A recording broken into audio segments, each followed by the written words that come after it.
So I will start now with our third question. When you discuss workplace inequity or workplace equity with colleagues or others in your field, what is a question or argument that you encounter again and again? Why do you think it reappears so frequently?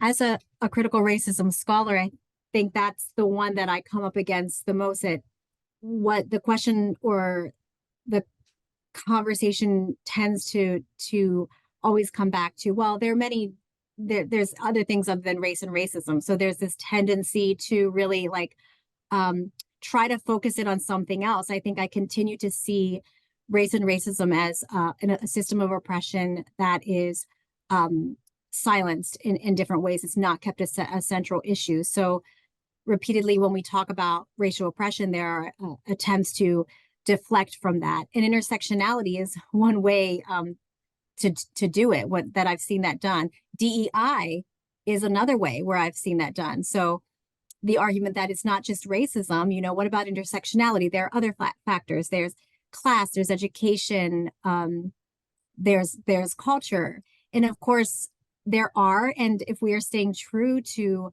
intersectionality, then we would understand that racism intersects with other systems of oppression. It's not an either or approach to racism or sexism or ableism. It's both and, right? So if we're looking at disability justice and we actually do want to be intersectional, we wouldn't say, it's disability issues are important too, to deflect attention away from racism. We would understand how the stories of, for example, of Black and Latina children, how their stories were silenced in the history of Willowbrook, which was a state school, which I'm sure you know at College of Staten Island, that the history of children who had disabilities and were abused within that school.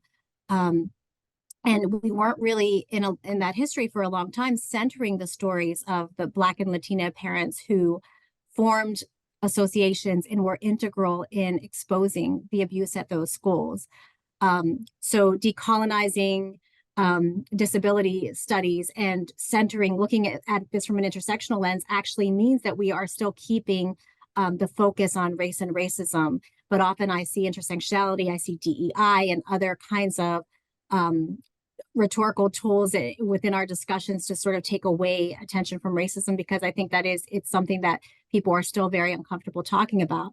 So in my book, I talk about how language is important and how when we conceptualize these things like DEI or intersectionality, that perhaps we should call it racism-centered DEI or racism-centered intersectionality. And that's what I push for in my book, because then you are using that intersectional lens while not whitewashing over the racism piece of this.